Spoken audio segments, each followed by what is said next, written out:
शंकर के शिवलिंग को बनाने के लिए मिट्टी कहाँ की होना चाहिए, किस जगह पर बनाना चाहिए, मिट्टी में कैसा जल मिलाना चाहिए।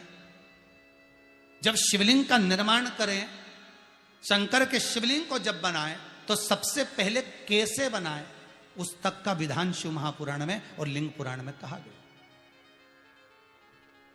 महाराज कहा,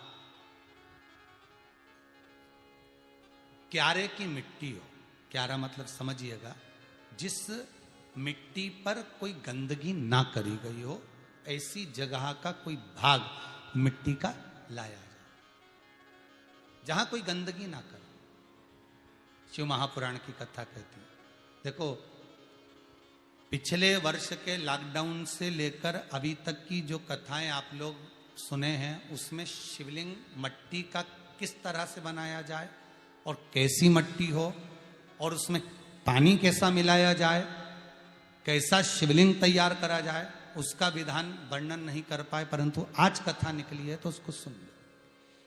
क्यारे की मिट्टी, क्यारे की मिट्टी मतलब जिस मिट्टी पर कोई गंदगी ना करी गई हो, ऐसी जगह की मिट्टी को लेकर जाए और मिट्टी को लाने के बाद थोड़ा पानी का सींचन कर दें, अर्थात घर में लाएं तो उससे पहले मिट्टी को पवित्र करें। अपने घर में गंगा जल रखा हो, यमुना जल रखा हो, सरयू जी का जल रखा हो, उससे मिट्टी का सींचन कर दें।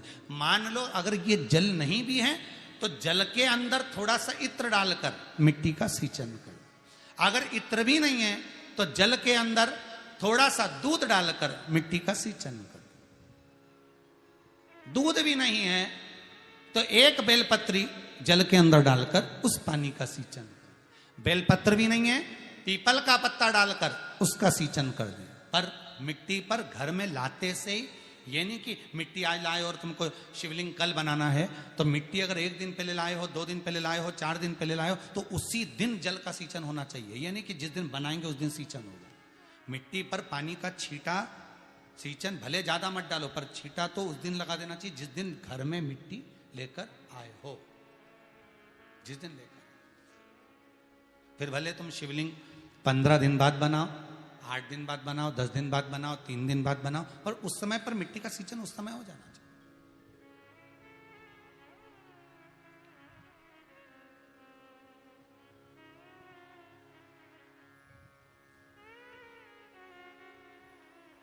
फिर कहा,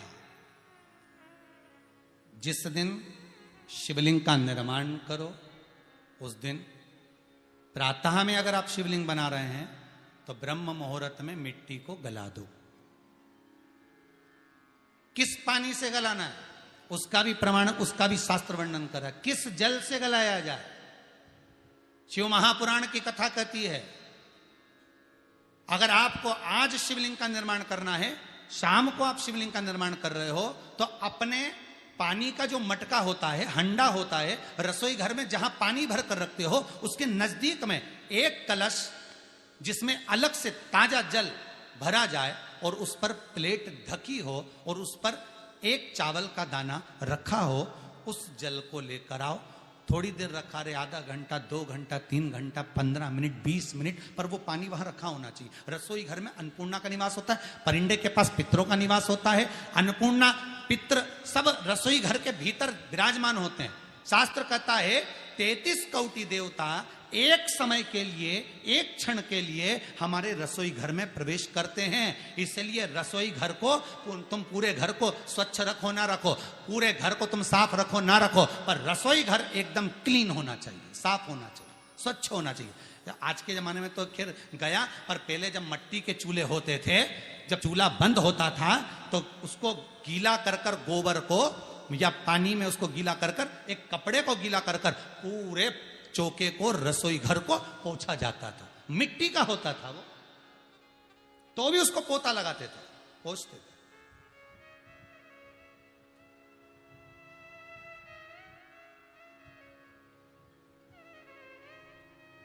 तो पहला क्रम है पार्थिव शिवलिंग का निर्माण। सावन के महीने में अगर आप शिवलिंग बनाते हैं, सोमवार को शिवलिंग बनाते हैं, तो नियम ध्यान रखिएगा महाराज, लिंग पुराण से है ये, इसका नियम ध्यान रखिए। क्या करना है, मिट्टी को लाना है, जल का छींटा देना, छींटा जरूर देना, घर में लेकर आए और जल का छींटा होना जरूरी है। 2 दिन तक 3 दिन तक मिट्टी रखी हुई है, और उसके बाद अगर आपने पानी का छींटा नहीं दिया है और आपने डायरेक्ट मिट्टी को गला दिया और उसके बाद बनाया, तो उसका कोई प्रमाण नहीं। जल का छींटा अवश्य। फिर उसको रख दें, 15 दिन बाद बनाओ, 4 दिन बाद बनाओ, 3 दिन बाद बनाओ, 2 दिन बाद बनाओ। शिवलिंग जब बनाओ तब उस मिट्टी को, जो कलश आपने रसोई घर में रखा है चावल का दाना रखकर प्लेट के ऊपर, अर्थात उस कलश का जल उस मिट्टी में थोड़ा सा डालिए। क्यों डाला जाता है उसका भी भाव वर्णन किया है। अब भविष्य पुराण, स्कंद पुराण और अग्नि पुराण, इन तीनों से ले लिया गया, वर्णन किया गया। जब उस कलश का जल हम डालते हैं तो उस कलश में पितरों का भाव आ जाता है, अन्नपूर्णा का भाव आ जाता है, घर में लक्ष्मी का भाव आ जाता है, संपदा का भाव आ जाता है। पूरे 24 घंटे के अंदर एक क्षण के लिए रसोई घर में 33 कोटि देवता आते हैं, तो वो देवता का सारा भाव उस कलश के अंदर आ जाता है। और वो जल जब हम उस मिट्टी में मिलाते हैं तो गंगा, यमुना, सरयू, सरस्वती, ये 33 कोटि देवता में, तो इन सब का आनंद उस जल में आ जाता है। और वो जल जब हम मिट्टी में मिलाते हैं तो मिट्टी पवित्र हो जाती है, स्वयं कैलाश अधिपति को स्वीकार करने के लायक हो जाती है, निर्मित करने के लायक हो जाती है।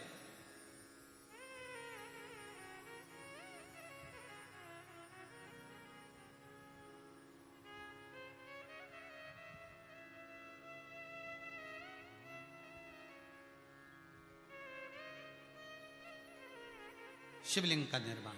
अब शिवलिंग का निर्माण कैसे करना? मिट्टी में गला दिया पानी में।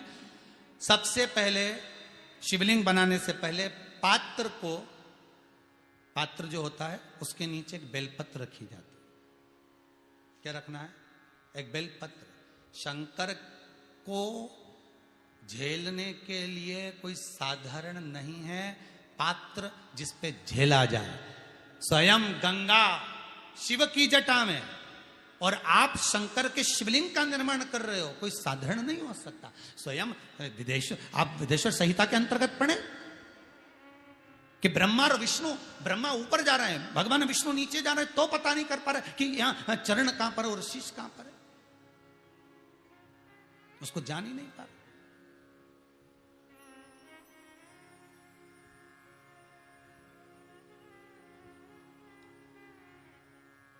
बस एक बेलपत्र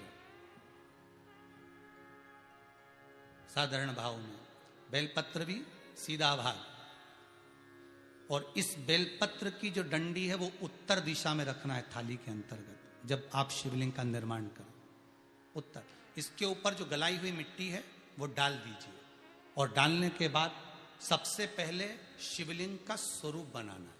सबसे पहले नीचे की जलाधारी नहीं बनाना। क्या बनाना है? शिवलिंग का स्वरूप बनाना। बनाने के बाद उसी शिवलिंग के पास में और मिट्टी डाल लीजिए, फिर जलाधारी का निर्माण करिए। फिर जलाधारी,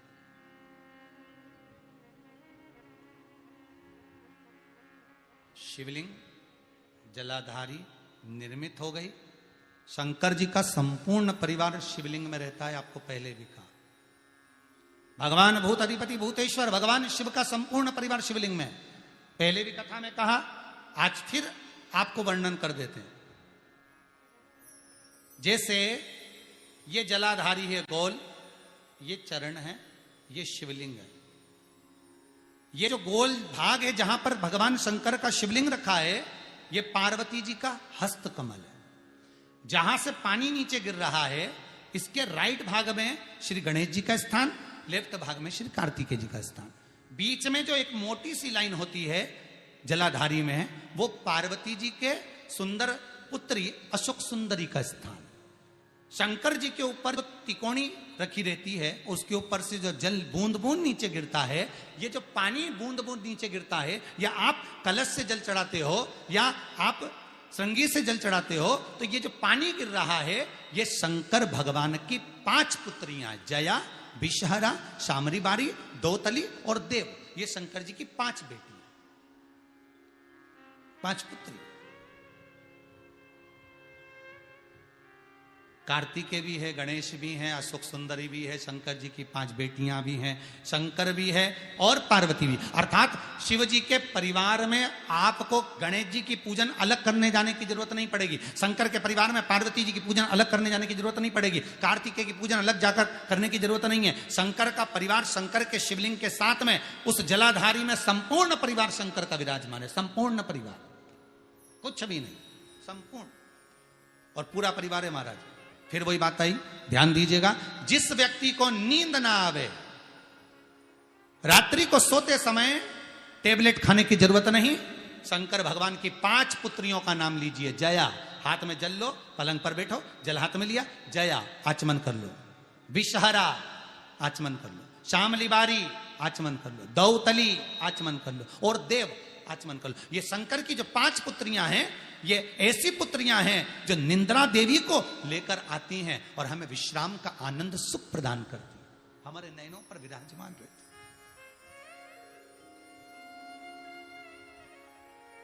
हाँ, यदि विवाह नहीं हो रहा, शादी नहीं हो रही है, बहुत समय से लगन देख रहे हो, शादी नहीं हो रही, बहुत समय से परेशान हो गए कि विवाह ही नहीं हो रहा, हम तो टेंशन में पड़ गए, लड़की 28 साल 30 साल का लड़का हो गया, विवाह नहीं हो रहा, कुछ मत करो। अष्टमी तिथि आए तो अशोक सुंदरी वाली जो जगह है वहां पर हल्दी की 7 बिंदियां लगा दो, लड़का लड़की का हाथ उस बिंदी पर रखवा दो, उसका नाम गोत्र बोलो, उसी हल्दी में उसके हाथ पीले करवा दो और पीपल के पेड़ पर उस हाथ के 5 छापे पड़वा दो, 3 महीने में विवाह पक्का हो जाता है महाराज। उसका इतना, अशोक सुंदरी के उस हल्दी का इतना प्रमाण,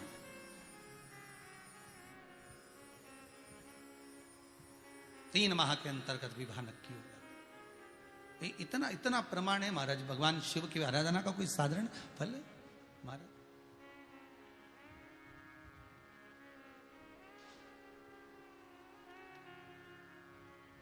निर्मित करा शिवलिंग। एक बार सब जितने भी टीवी पर बैठे हैं, सम्मुख में कथा सुन रहे हैं, फेसबुक यूट्यूब पर सुन रहे हैं, एक बार साथ में समझें वापिस निर्माण को, शिवलिंग के निर्माण को। मिट्टी लाए, स्वच्छ जगह की, जल का छींटा दिया, रखा। जब शिवलिंग बनाया तो 1 कलश पानी पहले से 2 घंटा, आधा घंटा, 15 मिनट, 20 मिनट पहले उसको रख दिया, उसी पानी से उसको गीला करा। गीला करने के बाद उसका निर्माण सबसे पहले बेलपत्री, बेलपत्री के ऊपर मिट्टी, मिट्टी के ऊपर रखकर शिवलिंग का निर्माण, फिर जलाधारी का निर्माण और शिवलिंग का निर्माण पूर्ण होने के बाद में फिर बाबा का सुंदर भाव से आप श्रृंगार करें, अभिषेक करें, पूजन करें। और एक बात याद रखना, पार्थिव शिवलिंग का अगर निर्माण करा है तो आपको वो पार्थिव शिवलिंग को रात्रि होने से पहले विसर्जन होना जरूरी है। हाँ, अगर कोई शिवरात्रि का दिन है तो फिर आप पूरी रात रख सकते हो, हरतालिका तीज का दिन है पूरी रात रख सकते हो, बड़ी तीज है, छोटी तीज है, आप शिवलिंग बनाए हो तो आप पूरी रात रख सकते हो, विशेष कोई उत्सव है, श्रावण का महीना है, पूरी रात रख सकते हो। पर बाकी के समय अगर आप शिवलिंग का निर्माण करें तो उसको सूर्यास्त होने के पहले आप उसको नदी में, जल में, जलाशय में विसर्जन करें।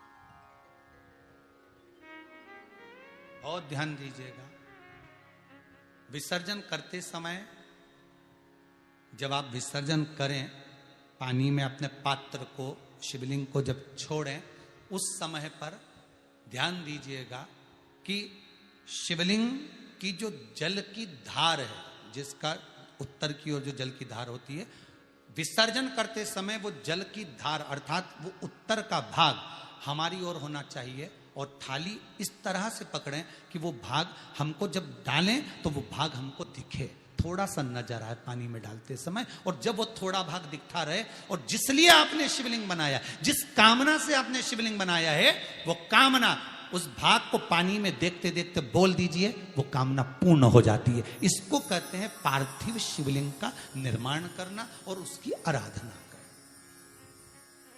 उसकी आराधना कई लोग करते हैं, बना भी लेते हैं, पूजन भी करते हैं, और कई बार कहते हैं हमारा काम नहीं, तो उसमें भगवान का दोष नहीं है, दोष अपना देखो। आप आए नहीं, सुबह हो गई, मेरी पूजा की थाली धरी की धरी रहे, क्यों नहीं आए, किस लिए नहीं, वो हमें देखना।